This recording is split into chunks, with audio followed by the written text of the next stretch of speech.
Welcome back to the Jet Press Podcast. My name is Justin Fried, and I'm joined, as always, by my man, Mike Luciano. Mike, how are you doing today, buddy? What's going on? I'm doing pretty good. I got the high school going here. Pennington. Well, I would say go Red Raiders because when I was there, they were the Red Raiders, but now they're the Red Hawks. So go Red Hawks. A little bit of a name change. You should have told me. I would have wore my high school stuff. Go Longwood, which people. What was your team name? The Lions. Our logo was literally just the Detroit Lions logo, but green. But hey, IC champs, Long Island champs. Let's go, baby. There was another school by me back then. It was Robbinsville. They were the Ravens, and it was just the Baltimore Ravens logo, but red. So one of our rivals was the Ward Melville Patriots, and their logo is exactly what you think it looks like. Oh, God. Probably the same one, same colors. But now that we're done reminiscing about high school, we got some Jets talk for you. It's silly season, if we're being honest, because there are some rumors that just I had to check to make sure I wasn't in some sort of coma because I was surprised that they kind of got the traction that they did. We're going to get into that. One of them quarterback related, one of them not quarterback related. We're going to get into some cap casualties. That'll be a big chunk of time, or cap casualties the Jets could possibly target, and our weekly draft spotlight as always. So thank you guys for tuning in. Apple, Google, Spotify, Overcast, wherever you get your podcast. We are on all those platforms and YouTube at the Jet Press. Likes really help, and reviews on Apple Podcasts, they really help if you want to boost us up, that algorithm, so that we can go and pay for our second palatial mansion in the south of France. That'll be that we've definitely earned from this podcast. You're making some more money than me, man. You're making more than I am. Oh, they didn't tell you? I don't know where man. Damn. Okay, well, now this revelation's out there, let's just dive right into the content because we got more quarterback rumors, and I'm like, oh, great, they're being linked to a Washington Commanders quarterback. Well, it's not the Washington Commanders quarterback you're thinking of. It's Sam Howell. And I know Justin may make mention of this too, where Connor Hughes was the one who kind of spilled the beans on Sam Howell. Justin will probably make mention of this about how it wasn't really a definitive statement. It wasn't really the Jets are looking at Sam Howell. It was very much the Jets think Sam Howell could be good, which is, not that declarative, but maybe I'm of the mindset too, where Connor Hughes is an insider who gets told 100 different things. I think the fact that at least got out there, I know it was a direct response to Sam Howell, but the way it was phrased to me, he didn't really shoot it down. He could have said the Jets aren't looking at Sam Howell, even though they might like him. It got out there. And I really can't, I don't know why they would even really consider this, because it's the philosophy of it all. Because if you want to get Sam Howell as a QB3, which is not going to happen, by the way, because they would have to trade for him, and the Commanders have shown no inclination. They want to get rid of him. They're probably going to have him back up either Drake May or Caleb Williams. Then it's whatever, but literally everything Connor was saying about Sam Howell was stuff we heard about Zach Wilson, which is, we can learn under Aaron Rodgers, and he's very talented. They think his best football is ahead of him. I was getting PTSD for a second, because it was the exact same philosophy that led him to Wilson. So there's got to be somebody in that front office that likes Howell. And again, he's talented. I think he was leading the league in passing yards going into week 9 or something like that. 21 touchdowns last year. Again, the problem, though, 21 interceptions, 65 sacks, both of which led the league by a lot. I mean, he was running away with that. His last, I think, 5 starts, he threw 12 interceptions. Not good. We saw him on Christmas Eve. Sam Howell was awful. He got benched, and when Jacoby Brissett came in, the offense looked great, and they almost won. I can't see a scenario where he ends up with the Jets, but this rumor is spread. And again, I think Hughes put that out there for a reason, where he's trying to let people know that there is a chance, a small one, that Howell could end up with the Jets because the Jets like him a lot. But it would be unlikely, number one, and if it did happen, it would drive me crazy, number two, because this is the exact same thing we did last year with Wilson. You know me well, Mike, because the first thing I'm going to say is I wouldn't read too much into it. I don't think it was put out with any intent. It was basically Connor Hughes, SNY, was responding to, he was doing a mailbag or whatever. Somebody asked him about Sam Howell and was like, hey, you think the Jets would pursue Sam Howell? Connor was like, I love that idea. I think it's a great idea. I like speaking from his perspective, his own opinion. I know you don't, but his opinion was that he likes the idea, thinks it's a really good idea. And he goes, I do know that there are some within the Jets building that believe he can play. That was the exact quote he used, believe he can play. That was the extent of what he said, that the Jets are interested in Sam Howell. obviously it is the middle of February. There is nothing going on, Mike. People take something like that, they see that quote and they run with it, and they're like, "Oh, the Jets are looking at Sam Howell as a backup quarterback. They want to trade for Sam Howell." I would be very, very surprised if they did that. Now, that being said, I'm not as against it as you are. I think Sam Howell is a better quarterback, or at least I would say I think he's a better quarterback than you are giving him credit for.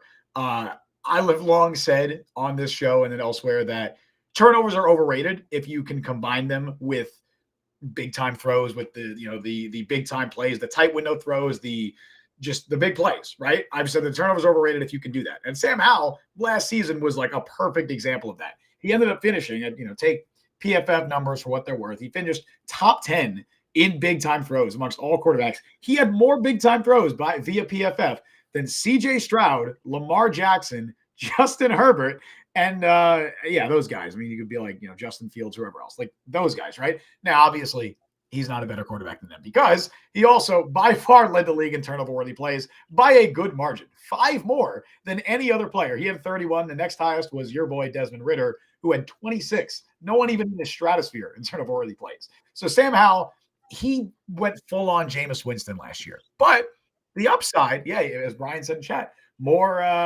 big-time throws than Aaron Rodgers. More big-time throws than a 4-time MVP, Mike. How do you not like this guy? I mean, we were equal to him last year, so me and you both. So that's true. Yeah, I don't think he had a single big-time throw. He didn't have any turnover-worthy plays either. So that's true. That's true. We did take a sack though, and we were sacked less times than Aaron Rodgers. But yeah, I like Sam Howell, I think, more than you. That being said, you have to give up assets to get him, and that's where the pause comes for me. I think the appealing part of him is he's on an incredibly cheap contract for the next 2 years. You get him for, I think, under $1 million against the cap each of the next 2 years, which is huge for the Jets that are trying to spend in other places. If they want a competent backup for a cheap contract, Sam Howell is that. The issue is you have to give up assets to get him. And like you said, I don't think the Commanders are particularly interested in moving him at this time. Technically, as of right now, he is still their de facto starter. I know everyone expects them to draft a replacement. They almost definitely will, but as of right now, he is still their starter. And I think that the Commanders are also looking at this from the same perspective as the Jets, as he's a very cheap start. He's a very cheap backup. I think he is a good backup.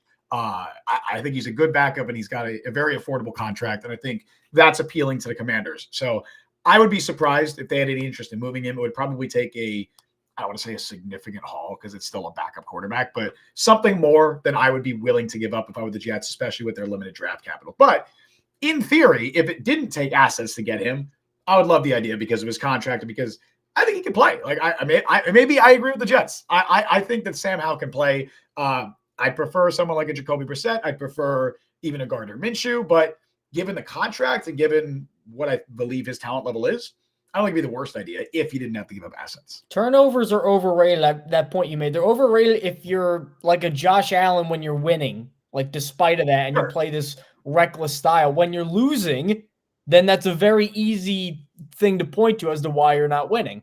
Like that's why Jameis became a meme in Tampa Bay, was because they kept going 500 or below that most of the time. And Howell, like, I'm not saying the Commanders were any good last year. I mean, I projected them before the year to get the number 1 pick, and they got 2. So they were pretty close. But you could see that they were being held back because their offense was not that huge. I mean, Eric Bieniemy, Terry McLaurin, that like they had actual infrastructure there. And it felt like for a while they were hot earlier in the year. They were like 500 going into the halfway point. You're like, okay, they got something here, and then just careened off a ravine and completely were dead in the ditch after that. And because of that, I just can't see how, like the way it ended too, how we just kept getting worse. That's what also gives me pause because he got benched and then he would have been benched, but Brissett got hurt, so he had to come back in. Like that, it wasn't like Zach Wilson or even after the rookie year or even Darnold after the Gase year where it's like, oh, he finished strong and then you get some high, like the opposite of that happened. That's why I'm pessimistic.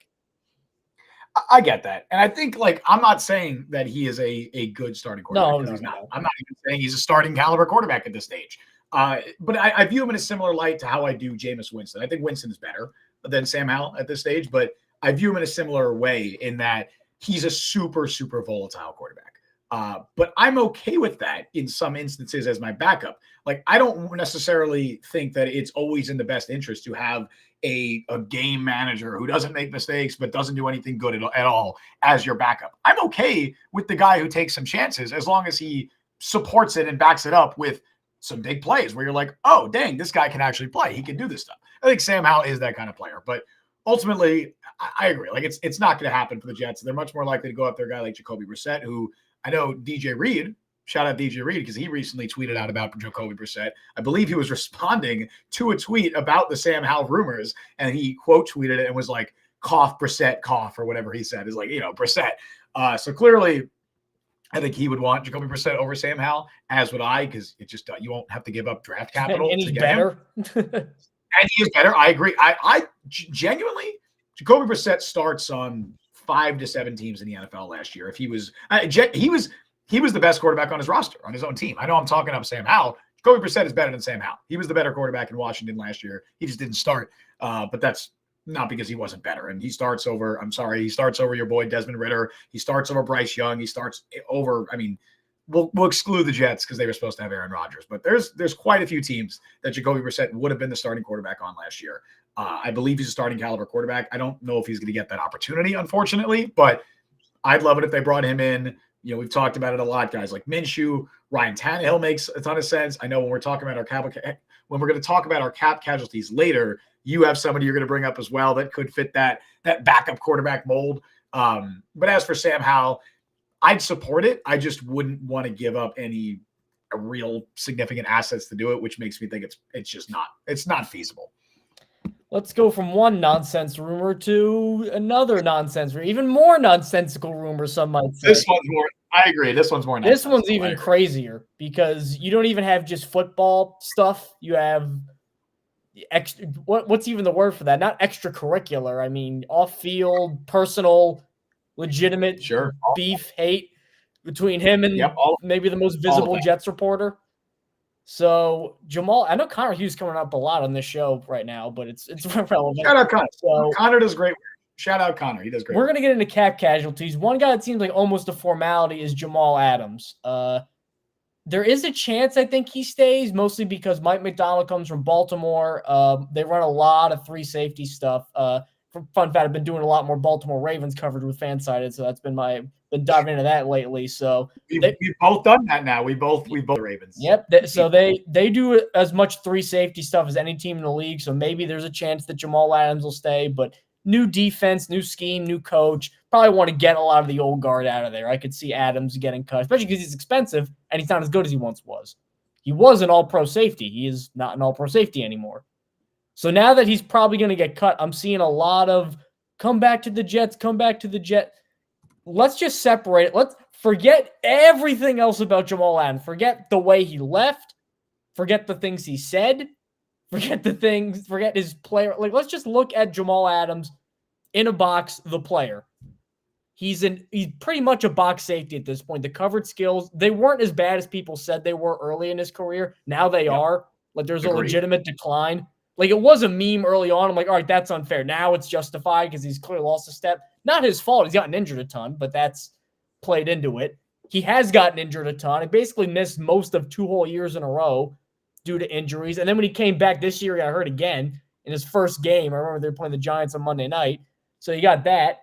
He'd pretty much be in the box, which you have Quincy Williams, you have CJ Mosley. You don't really need that. You need somebody who's better in coverage, like maybe a Geno Stone from the Ravens. That'd probably be a better addition to your safety room than Jamal Adams. And you already got even backups like that. You got a lot of your backup linebackers are converted safeties. They're Jamal Adams clones. You already got guys like that. You don't need another Jamal Adams. And he's probably going to have an expensive price tag. Hasn't had a pick in a couple years. Hasn't had a sack since he set the record for sacks in a season by a defensive back. Hasn't had a sack since then.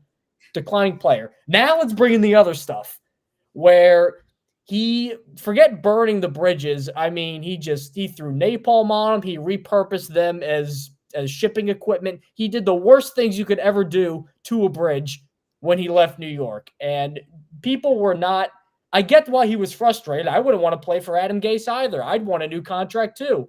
The reasons are what it is, but he did not leave in the right way. People were not upset to see him go. And it seems like he's kind of poisoned the well there. And then you throw it on top of that. hey, I'm going to respond to Connor Hughes critiquing me playing badly against the Cowboys by saying his wife's ugly. Like, you don't do that. As a man, you don't do that. That's ridiculous. I can't find a good reason to bring him back. I could see adding a safety. I could see adding a guy day 2 on the draft, something like that. Maybe even a cheaper free agent signing, but not this. Don't put yourself through it. In the offseason, that's all supposed to be about quieting the noise and refocusing on Aaron Rodgers. You're going to bring this time bomb in a locker room? I don't get it. I don't get it. I like the little thumbs up there. That was good. Thumbs down, yeah. Jamal. That's what I think of the idea of Jamal for Jets. I love that it does that. Yeah, I mean, look, I'm going to try and be as unbiased about this as possible, even ignoring everything off the field, even ignoring how his exit with the Jets happened and the bridges he has burned, he is doused in gasoline and torched, like even ignoring all of that. Are we sure he's a better player than Jordan Whitehead at this stage? Because I'm not at all. Like, I'm not. I don't think that's me being biased. I don't think he's a better player than Jordan Whitehead at this stage. Even if he is, it's slight. Right. And on top of that, Jordan Whitehead's played in 34 games, all 34 games over the last 2 years. Jamal Adams hasn't appeared in more than 12 games in a season since he was with the Jets in 2019. He's played in 12 or fewer games every year since leaving the Jets. The injury concerns, the declining play, that's enough alone to make me be like, yeah, I would like to see the Jets go in a different direction at safety, many other directions. Hell, they have 3 players in their roster that I'd rather be back. And I don't want Jordan Whitehead necessarily back as a starter in 2024, but I do think he'd be better than Jamal Adams, not only because he might be a better player, but he's significantly more durable. I'd rather Ashton Davis back, and I'd rather Chuck Clark be back. I'd rather them go out and sign a guy like Darnell Savage. And this is all just talking about who Jamal Adams is as a player, his injury history, and his declining play. Factoring in the off-field stuff and the fact that he basically just, like you said, he torched the bridge with the Jets. He torched the bridge. And it's not like, oh, yeah, he didn't want to play for Adam Gase. Adam Gase is gone. Joe Douglas is still here. Joe Douglas remembers everything that happened. Adams was out there roasting Joe Douglas to Manish Mehta. Like, that's... Oh, I forgot. You're right. It was Manish. That alone, I forgot about the Manish factor. That alone should disqualify you. Jamal Adams ran to Manish Mehta, formerly of the New York Daily News, and did like a whole exclusive interview while he was under contract with the Jets, saying how much he hated playing for the Jets while he was under contract. This man did everything to get out. And look, whatever. If he wanted out, fine. It ended up working out for the Jets. Happy for the Jets. I was happy for Adams at the time. My opinion has changed slightly because he has definitely not made smart decisions as of late with his social media activity and everything else. But I even if you ignore all of that stuff as a player, given his injury history and his declining play, I have no interest. I have zero interest.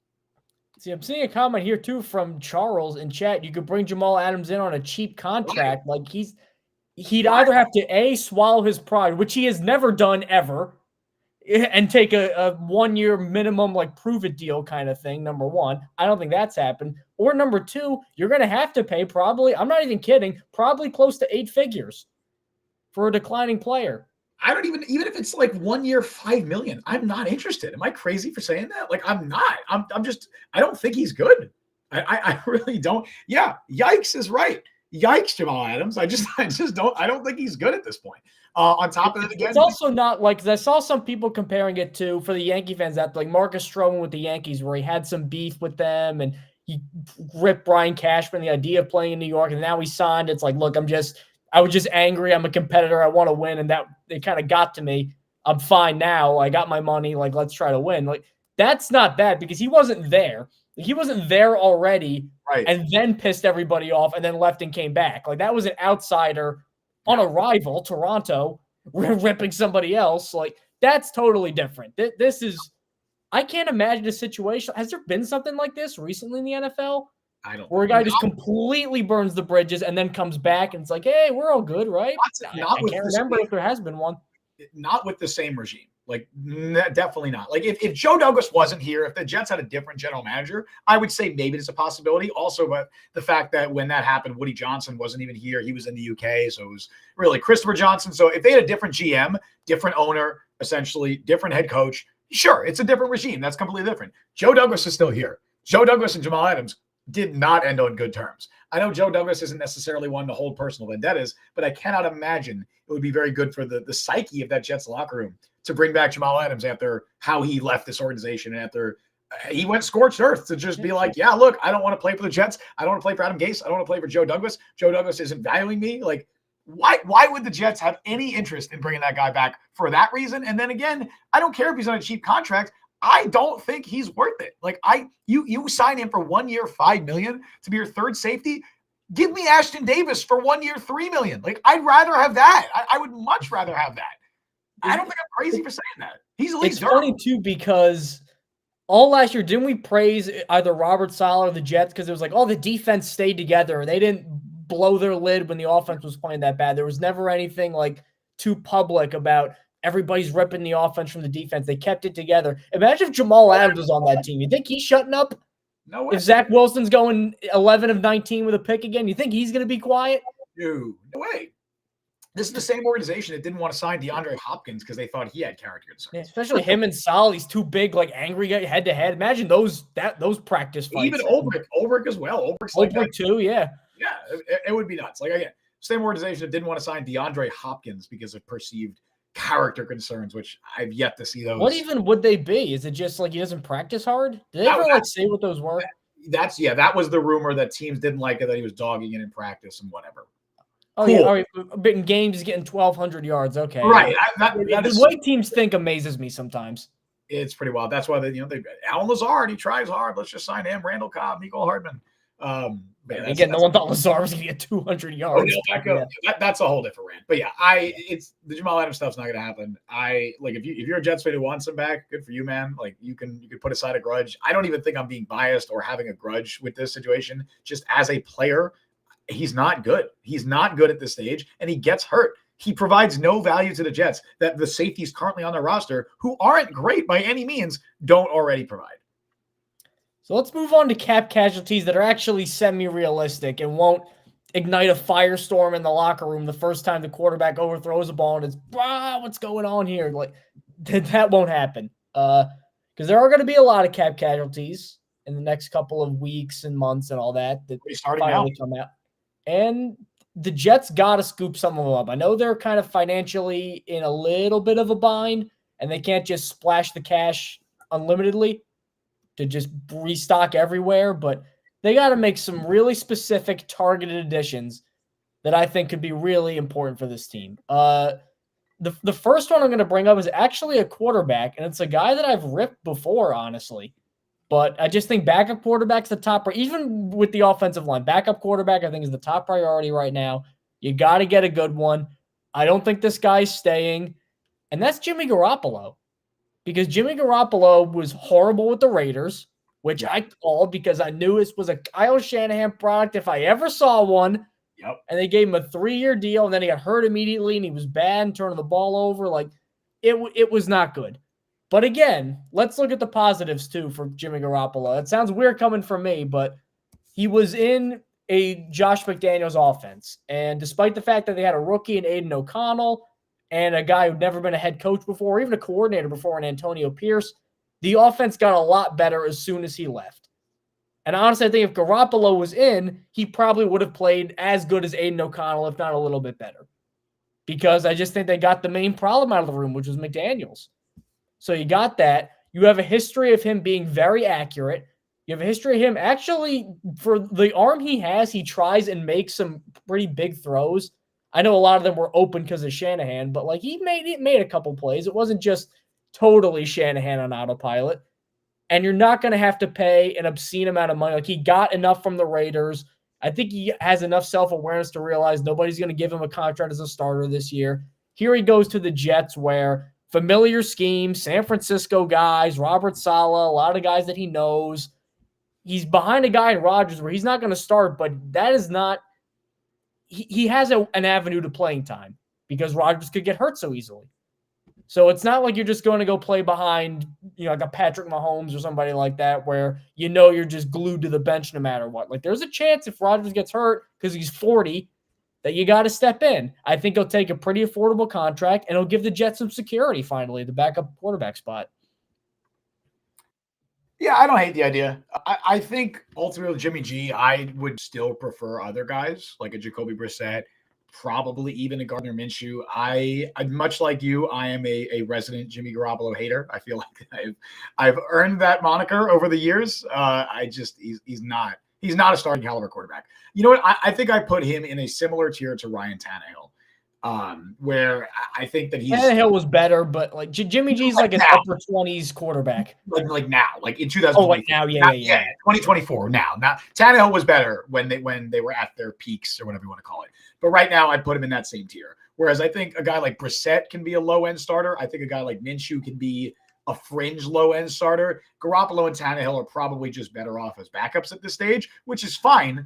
I would prefer somebody with a little bit more mobility, maybe like a Brissett. Not that Brissett's the most mobile guy, like a Brissett or a Minshew, who at least I think they're not total statues back there, like Garoppolo and like a Tannehill. But I don't hate the idea at all. I'm just saying that mostly because of the Jets' offensive line, and I just don't know what it's going to look like next year. And that's really what it comes down to. But Brian in chat, though, really quick, brings up a good point that could influence the Minshew talk. What backup job is more appealing, the Jets or the Colts?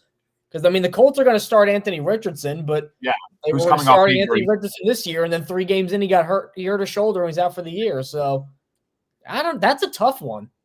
Probably the Colts, honestly.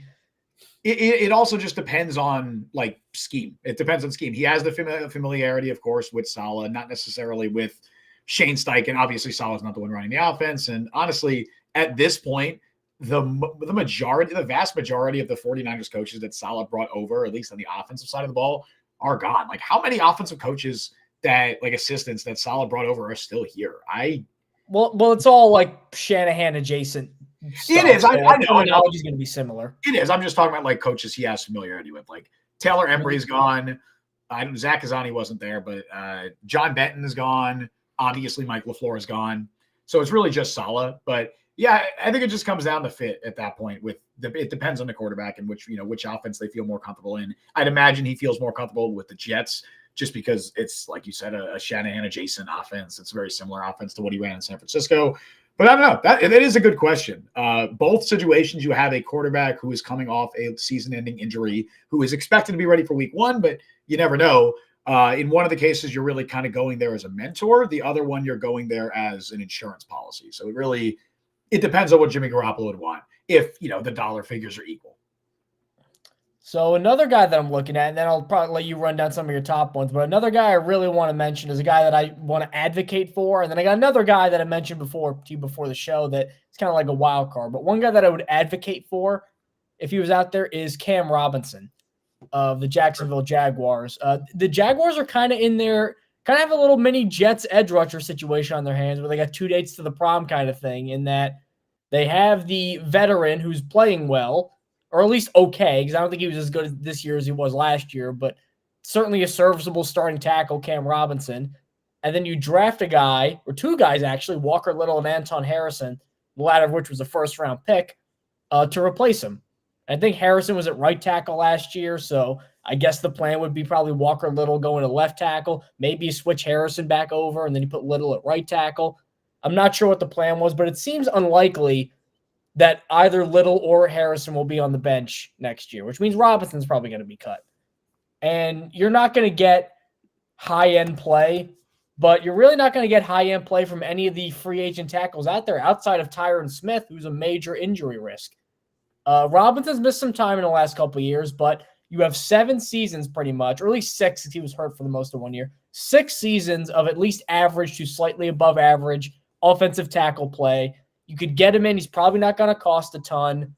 It's a little bit of a different scheme because one of the few teams that hasn't been corrupted by the Shanahan-McVay virus that's sweeping over the NFL is the Jaguars, because it's Doug Peterson, Andy Reid-y stuff. So it would be a little bit of a change there, but you certainly could do a lot worse at either of your tackle spots, and I think it's a realistic chance that he gets cut as opposed to more wishful thinking cuts. Yeah, I agree. If Cam Robinson actually squeaks free and the Jaguars do move on, and like you mentioned, they drafted a couple of tackles in recent years, so it makes sense. I would love the Jets to go and sign him. The one thing I'll disagree, or at least, I don't know, push back on, I think it'll cost more than you think to get him. He is I don't think it's going to be 8 figures, is it? Right now, Spotrac's projection, whatever, not necessarily gospel, but they project 3 years, 46 million. So $15 million a year. He's a 28. I mean, he was franchise tagged last year, right? He got the tag, or 2 years ago, whatever it was. 28 years old, still a pretty solid tackle. Like, I know he's had the injury issues the last couple of years. He had the meniscus, or I think it was a meniscus. It was a knee injury this past year. I know he only played like 9 games. But I think he's a solid player, and he's only 28. If you're a average to above average starting tackle and you're only 28, you're going to get $15 million a year at least, probably in free agency, just how the free agent market works. So it would be probably their big splash signing if they were to do that. If they were to sign Cam Robinson, that would mean, I would imagine, that they might go receiver in the first round. That would be my thinking, because I think that would be your big free agent signing. I'm not sure they'd be able to make another move at that level in free agency. But if he were to shake free, I'm all for it. I think he would realistically be one of the best options available. So I'm with you there. Then I got one more wild card, and then I'll let Justin do his top 3, because this one's going to probably upset Justin. It'll probably upset Jets fans, but if he's free, the Jets are going to make a run at Marquez Valdes-Scantling. Yeah. Because I don't see the Chiefs keeping him, because I think they're going to probably draft 2 receivers, honestly. I don't think you could pencil it in right now or Sharpie it in. They're going to take a wide receiver in the first round. I don't know who, but it's going to be one of them. They might take another in like the 3rd round. That's how bad they need just young talent and verticality. I mean, this is Patrick Mahomes, and he had to dink and dunk his way to a Super Bowl. And it's Patrick Mahomes.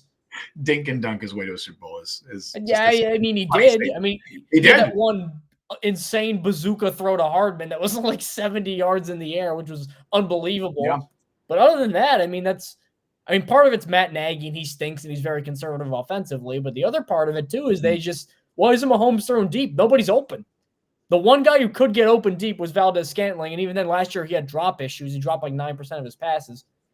And drop issues as a veteran, too, it's concerning, but there really aren't that many receivers out there who are affordable, number one, who Aaron Rodgers because Aaron Rodgers seemed to like Valdes-Scantling. I mean, he led the league in yards per catch with them once. That was one of his top downfield guys.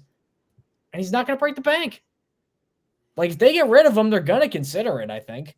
And again, it would be better than what they had last year as a deep threat. That's not hard to do, but it would be. Who was their deep threat last year? I don't even know. Malik Taylor? Was it Malik Taylor? It was Lazard. Lazard was, I mean, he was a healthy scratch. I guess it was Garrett Wilson.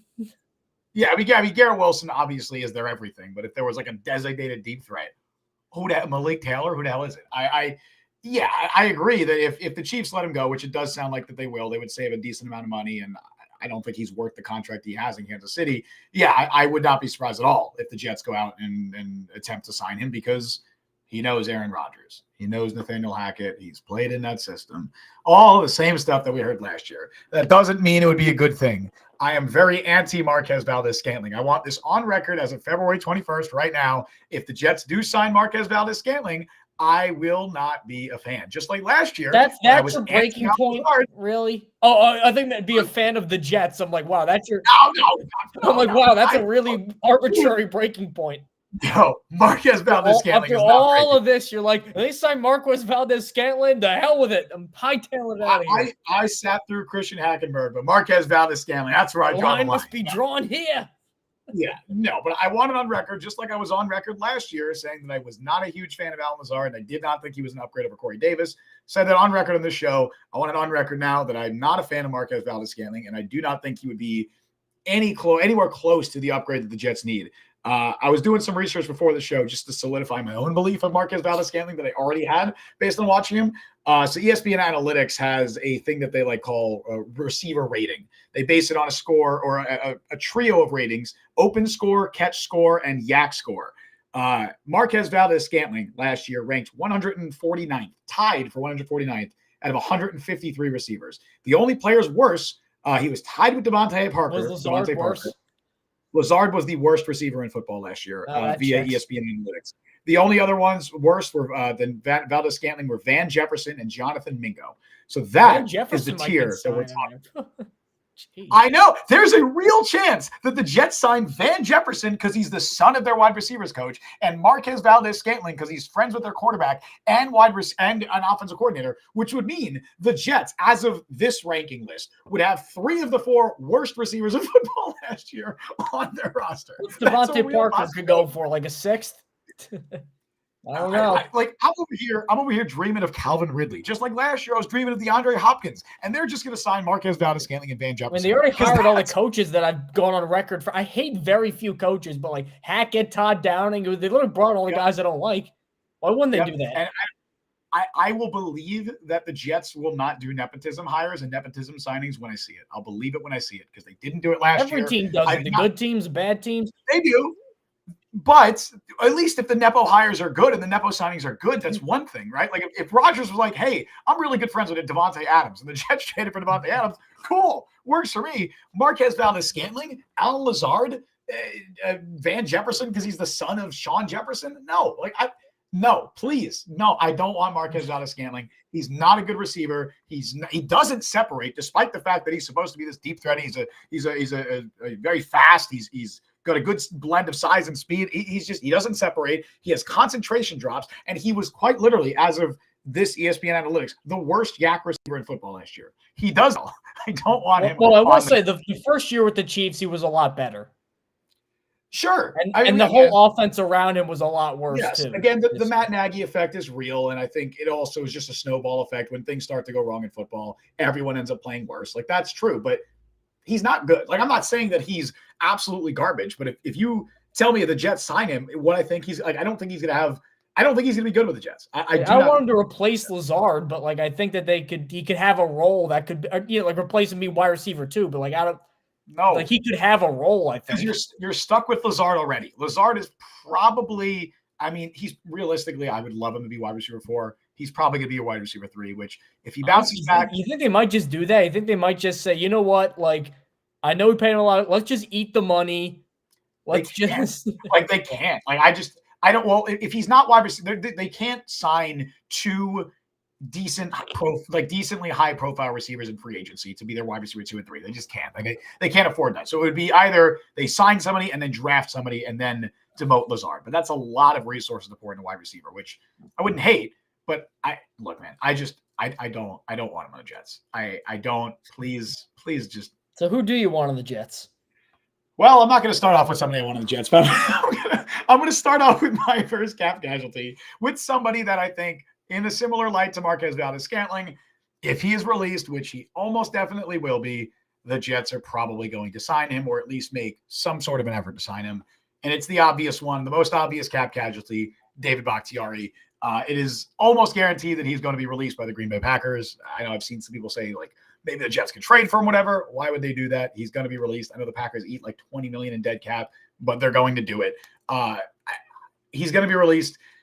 Obviously, he's very good friends with Aaron Rodgers. And because of that, and because the Jets need a left tackle, there's going to be rumors out there that the Jets are going to try and make an effort to sign him.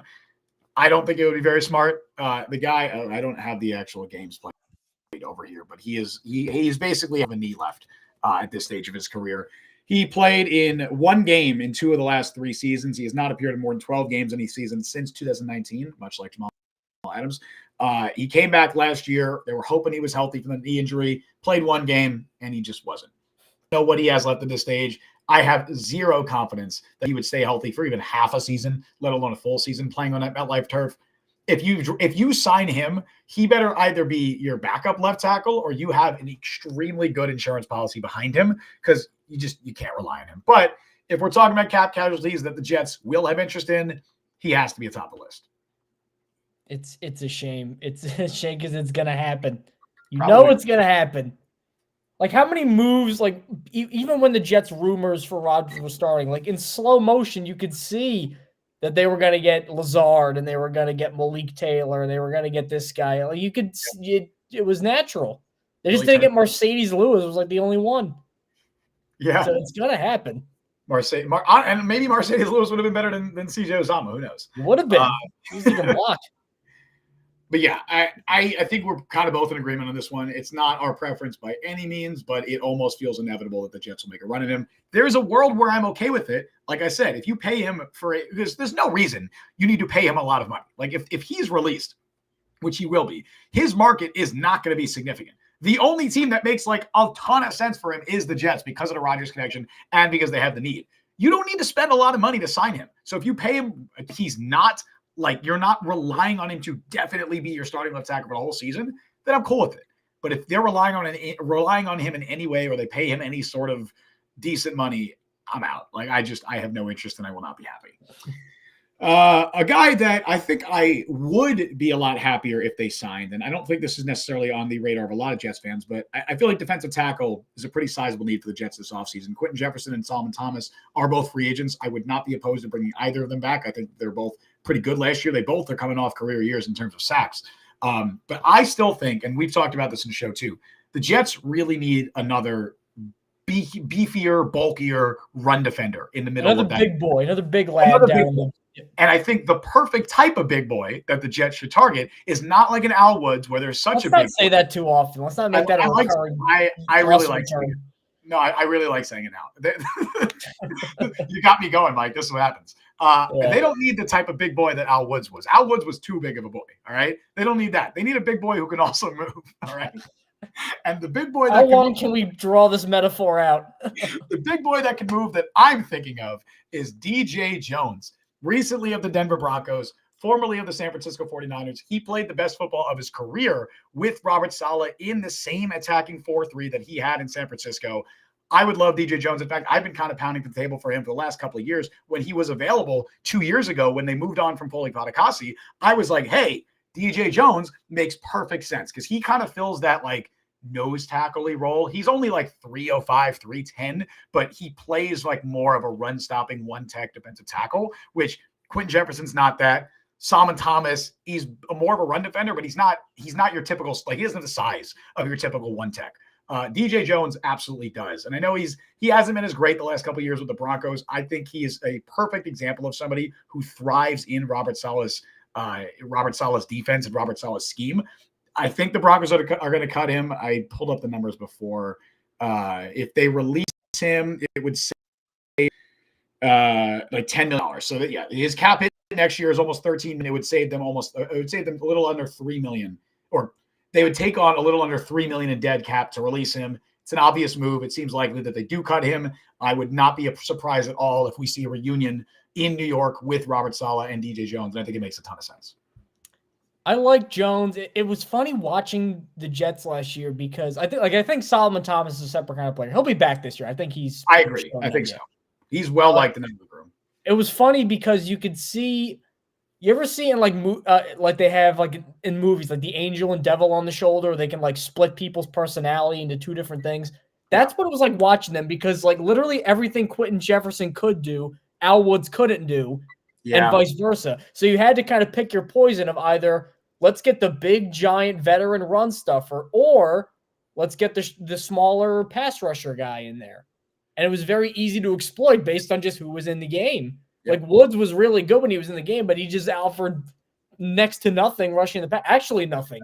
Forget next to nothing. Literally there were formations where they had Al Woods and Carl Lawson on the field, and it was like, oh. Exactly. So like at least DJ Jones is not going to be Justin Matabike, Quinnen Williams, Chris Joe getting 13 sacks. I don't think he's ever had more than like 3 in a season, but like there's enough there where he kind of gets home enough. And again, he's a good run stuffer. So as long I keep stressing as long as it doesn't break the bank because the Jets are in such a financially precarious situation that they really got to be mindful of that. I don't want them splurging on DJ Jones right now and then they neglect other spots.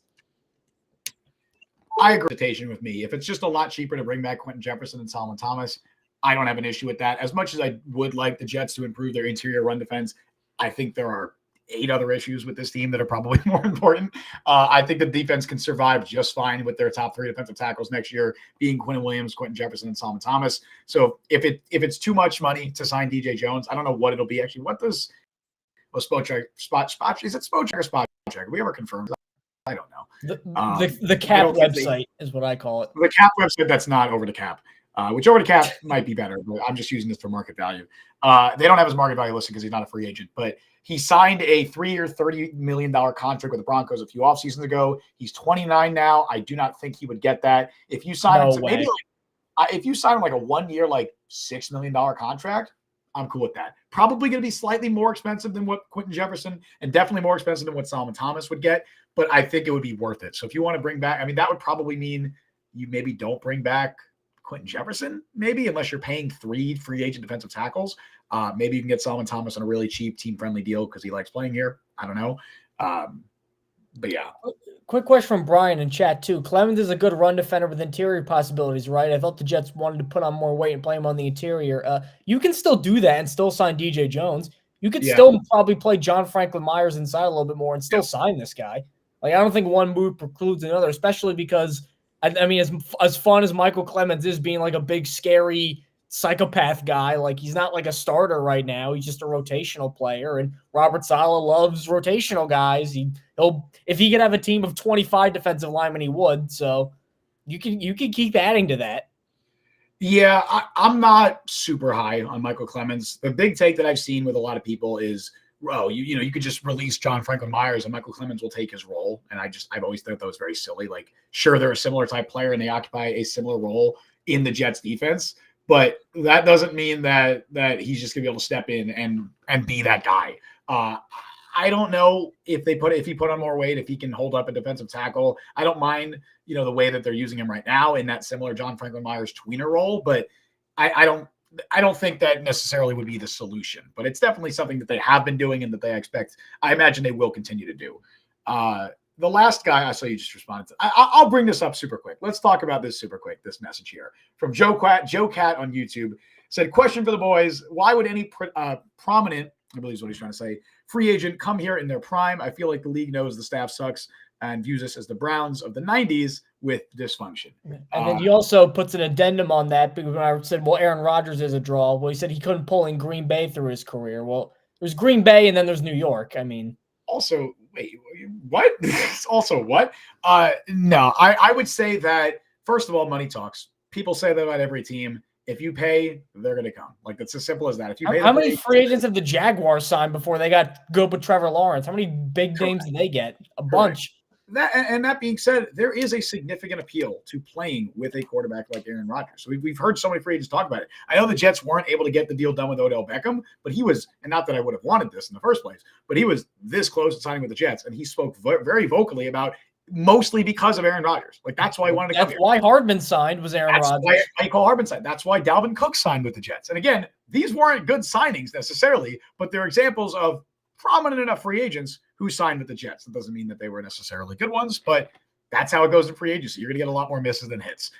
So I wouldn't say that that's necessarily a concern at all with the Jets. I mean, sure, you could be like, they're not the Kansas City Chiefs. Like, sure, they're not the Kansas City Chiefs, but they're also not the Washington Commanders. I think that the Jets have more appeal than you are giving them credit for.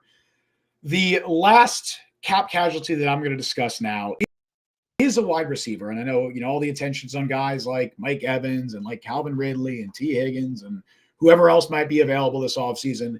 One guy who I would say is almost a guarantee to be released that I haven't seen a lot of people connect to the Jets at this point is Mike Williams. Now, with Mike Williams, you run into the exact same issues that you run into with David Bakhtiari. He's a little sorry, but man, has he had injury troubles. He only played in 3 games last year. I believe he tore his ACL. He's had back injuries in the past. There's a reason the Chargers are going to release him, but only 29 years old. I think stylistically, he's a perfect fit for what the Jets need, as like that big-bodied X receiver that they kind of wanted Lazard to be, that he's clearly not. I think he'd be an awesome complement to Garrett Wilson if he's healthy. The question is going to be, how much money does he get in free agency, and are the Jets going to be willing to pay him what he's going to get? But stylistically speaking, I would Williams on the Jets. I would like Mike Williams too. He has gotten banged up. Yeah. I think the Chargers are going to get rid of Austin Eckler because I believe only the Saints have more negative cap space right now than the Chargers. I have no idea, dude. Side note, I have no idea what the Saints are doing. I know that they're somehow going to figure it out, but even if they like max restructure, everybody says that every year. I don't think they are figuring it out because they're not winning. This year is like the worst. Like, even if they like max restructure, they're barely under the cap. I have no idea what they're going to do. They're Like, how does beyond screwed. the league just like step in and be like, give him like an Allen Houston amnesty clause and be like, all right, you get one F up you could just get rid of because you can't make this work? They are currently might have to do that. They are currently $83 million over the salary cap. How does that even happen? And they haven't signed anybody yet. Like, how? I don't get it. I genuinely noticed is you can Are you keep still paying Drew Brees? Yeah, I think so. But I want to look up really quick. If they max restructure, here we go. Restructure potential. What is their restructure potential at via over the cap? I know this is a tangent, but I find this stuff super interesting. So if they max restructure, the most possible cap space, the most possible cap space they can actually still have is 37 million, which is a lot. I mean, unless you compare it to every other team in the NFL. And that's if they max restructure absolutely everybody. Simple restructures, possible cap space is actually 29. All right, they're okay. Wow. Chargers, if they simple restructure, they are still $19 million over the cap. So, yeah. They're getting rid of everybody. In terms of Mike Evans, he's gone. Like I think he's under the cap for $32 million next year. Yeah, he's gone. Eckler's gone. Yeah. I'm assuming they're probably going to draft a guy like a Brock Bowers early on, where even though he's a tight end, like it's another pass catcher they can replace him with. They shouldn't do that, dude. Oh, they should absolutely do that. No, dude. Like they have like no. my take about drafting tight ends that high, like I think people have raised this argument. I think it's a really good point. Your margin for error is so razor thin because if you're drafting a tight end in the top 5, they're already like a top 5 highest paid tight end in the NFL. Yeah, but their second contract is much cheaper. Yeah, but you're already paying a guy top 5 in his position. You don't know he's going to be that great. Yeah, but if you're drafting a guy 5, you imagine he's probably gonna get a second contract out of that. Is Kyle Pitts worthy of a top 5 tight end contract in the NFL right now? I don't think so. Not the way he's being used in Atlanta. Well, yeah, but then also, like when you get a second contract, you're not paying $20 million for a receiver. You're paying half of that for a guy who could be just as effective. But yeah, anyway, that's a tangent. I would love to have that conversation. That's a debate for another day. The Chargers are getting rid of Mike Williams. I like it. He is banged up, and with guy, I know he's big, but he's a vertical guy, and there's speed there, and you just wonder if the speed's gonna go eventually. He's never really been. I mean, he's always been kind of a number 2 receiver, so I guess he would fit that sort of role next to Garrett Wilson, so he's used to that. But there's just something about it. Just seems like they just pulled the pin out of a grenade, and they're going, "All right, Jets, here's Mike Williams," and they go, "Oh, thank you," and then like Daffy Duck, it just blows up in their face, and their mouths on the back of their head, and they're like, "What the hell even happened here?" Isn't that an analogy for 90% of free agency though? Isn't that kind of what free agency is? No, these guys are free agents for a reason, man. Like you're just trying to find for financial reasons because they can't afford it. Like Mike Williams, I feel like even though they got so much over the cap, with a guy like new coach Justin Herbert, got a win with Herbert in his prime. I feel like if they wanted to keep him, they really would. If they were in a better cap situation, like he's $32 million on the cap next year. Like I know they could restructure, push money to the future, whatever. I don't think he's worth that. I think even if he was healthier, they would have still. The NFL's great because the guy who put the Chargers that far over the cap just got the Raiders job, Tom Telesco. Oh yeah. That's so rare for a GM to get a second opportunity too. That is in his own division. Yeah, that is incredible. After screwing up the guy. Yeah. Pray for Raiders, man. So those are guys you could target. We're gonna go and end with our weekly draft spotlight. There's been a lot of Marquez Valdes-Scantling, bigger deep threat talk today. I'm going to go with a guy who probably compares to Marquez Valdes-Scantling at his best. And we saw his best in Green Bay, led the league 21 yards a catch one year. And this is a guy who could be that, and that's Tez Walker, who plays for North Carolina right now. Here, there are a couple, I don't want to say red flags, but like, I don't know, magenta flags or maroon. What's that called? Chartreuse? That's like a green, right? Chartreuse. Yeah, I think it'd be like chartreuse is like vomit color, right? I guess. Chartreuse is I don't know, man. Chartreuse is chartreuse is like yellowish green. That's gross. All right, let's call it that because it's the color of vomit. There are a couple minor concerns surrounding Tez Walker. Sure. Number one, you're pretty much drafting him off an 8-game stretch because he got screwed. He kind of got screwed because he was going to transfer from Kent State to North Carolina. They denied his transfer waiver. Eventually, they relented. He only really got 8 games in. So that's number one. And number two, he's playing with Drake May. And Drake May, I think, is going to be a franchise quarterback for whoever takes him. That's going to inflate your numbers and your production no matter what. And on top of that, too, he was basically only a deep threat last year. And even then, on a limited route tree, there were concentration drops. There were issues with precise route running. Like, he really was only at his best when he was just streaking down the field with his clothes on, but running a streak down the field, a fully clothed Tez Walker. But the potential is there in that he's probably going to be one of those guys who blows up the combine. He's going to run fast. He's going to jump high. He's going to really just make himself known there. I finally finished my grade on Tez Walker. I kind of got like an early 3 on him.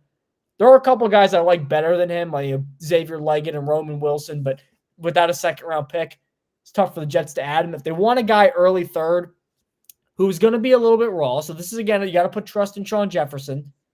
So he's going to be raw, and he's not going to help on a lot of the shorter routes. But, again, that's why you have Garrett Wilson, is he's kind of the main guy for underneath stuff, and then you take the top up with Tez Walker. I guess how it would ideally go. So if he hits, though, you're looking at 1,000 yards because there's just so much talent there. There's just so much talent. Rookie year's probably – this is where people get that whole all-in draft thing. Rookie year is probably going to be rough for him because it's going to be a huge adjustment going from North Carolina, which was Chip Lindsey, which is kind of like a Phil Longo adjacent. It's not Phil Longo, but it's adjacent where it's very wide open, not NFL route tree. There's going to be some growing pain. So if you don't want to draft a receiver who's probably not going to be the biggest year one contributor, then I have no problems with the Jets taking him off their board. But if you're drafting on potential, this is the guy I think you want in round 3. I don't know if you know this, Mike, but I am an extremely casual Kent State football fan, solely being a dynasty with them in NCAA 14. Man, you and the other Kent State fan have been in for some rough times. Yeah, go Golden Flashes. I ended up winning a national championship in like 2033 in my NCAA 14 franchise dynasty, whatever. So go Golden Flashes. I always hated those dynasty modes. People are going to come after me for that. Like, I just like playing the games. I hate how you had to go through like 10 other different factors and menu things before you actually play the football part of the football game. Oh my good, Mike! I know it's sacrilege, but like, call me crazy. I buy Madden to do that, not let random number generators tell me if I'm going to recruit this guy or not. Because then you're just playing with an algorithm at that point. Then play exhibition. I don't know. Play an exhibition game. The fun and dynasty is all of it combined. But all of that being said, I watched some Devontae Walker at Kent State because dude is absolutely electric. You're right. I feel like I get some shades of Jalen Waddle in his game when it comes to like that deep explosiveness. And he's a little bigger though, and he's not as fast. No one's as fast as Waddle, but he's a little bigger than him too. But in terms of the deep level, it's like the deep explosiveness, the downfield threat, like you get that. Bleacher Report has a really good comparison that I like when I was looking up before we started the show. Mike Wallace is their pro comparison, and I think if he hits, yeah, that's what you're hoping for because he got the same little.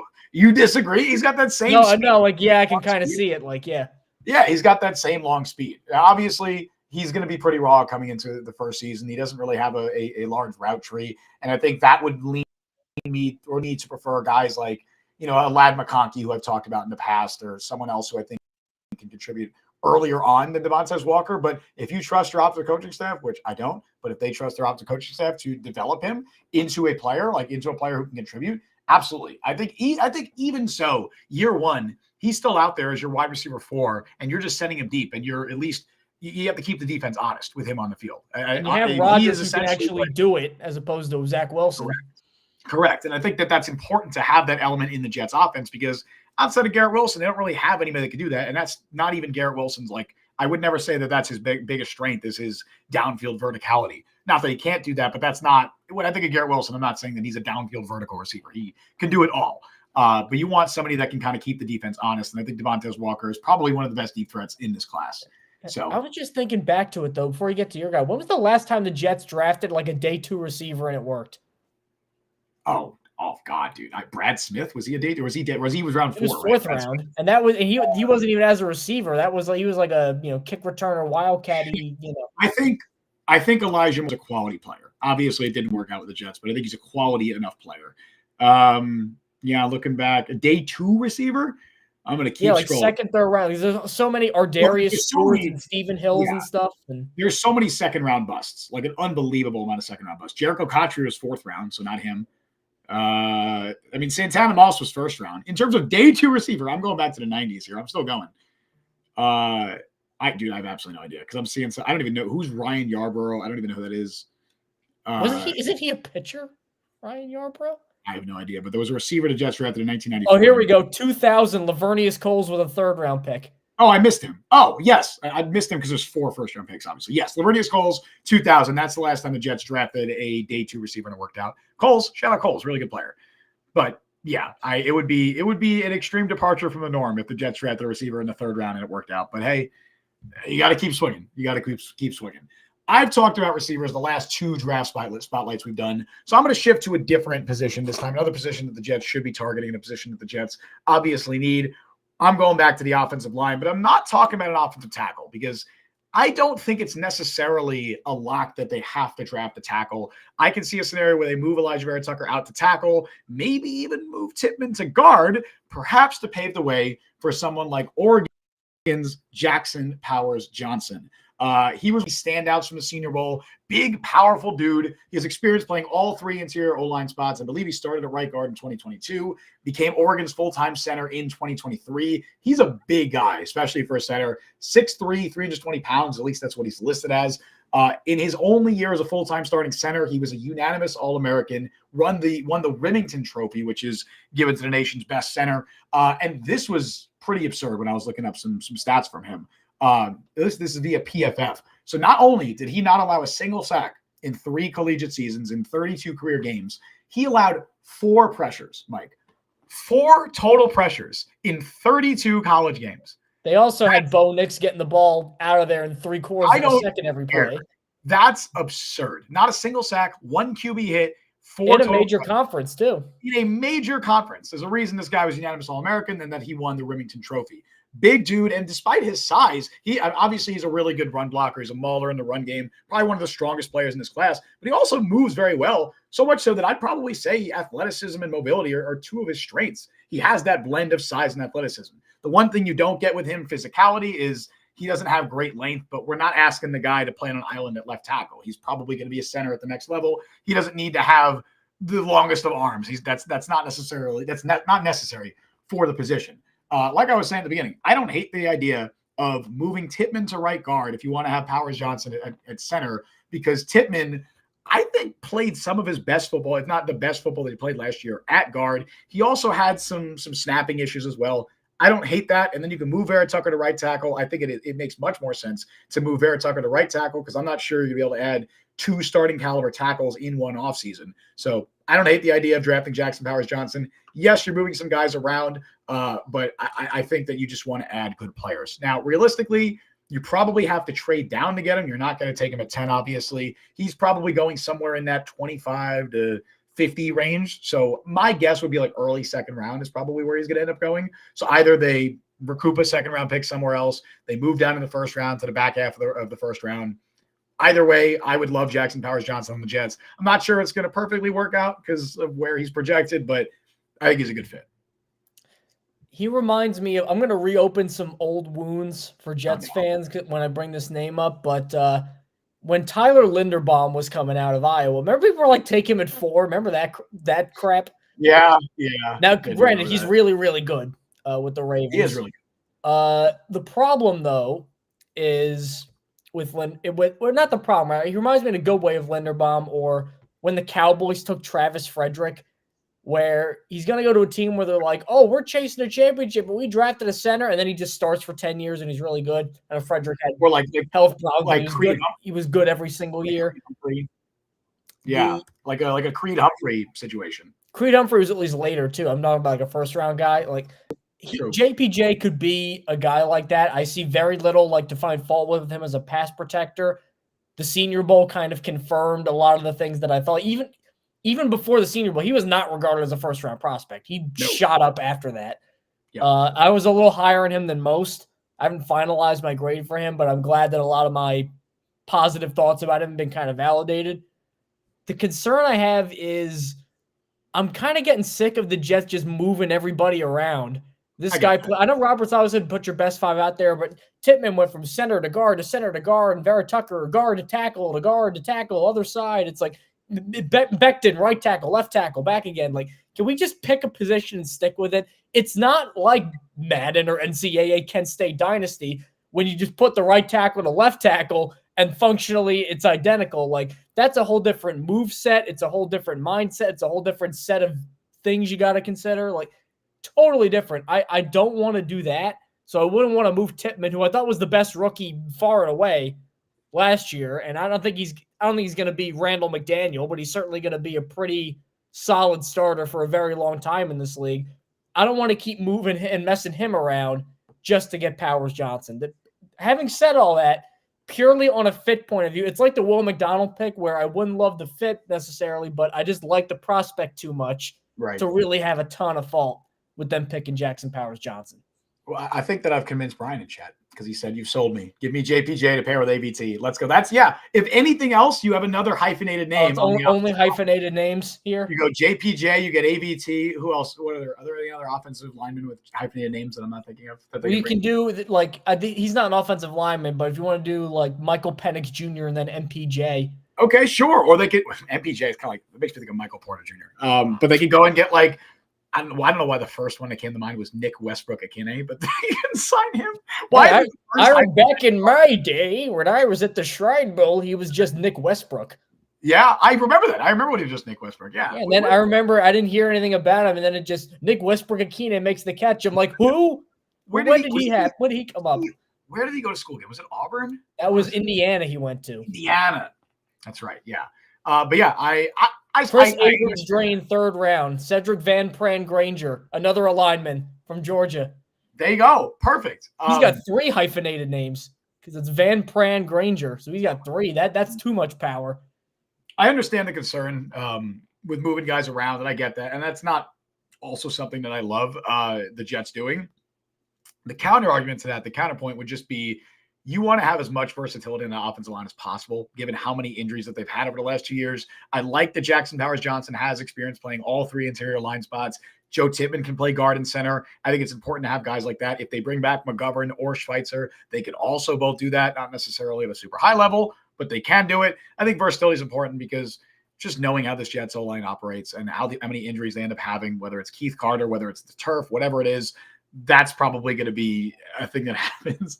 Yes, Brian in chat, get GVR and LDT back for more 3 initial O linemen. Yes, Greg Van Roten, is Greg Van Roten, right? Greg Van Roten. I think it's Rotten. It's Greg Van Roten. I don't know why I can never remember. That just brings me to Johnny Rotten of the Sex Pistols. Whenever I hear that, sure, I said it right when he was on a team, and now that he's gone, I forget. And then Laurent Duvernay Tardif.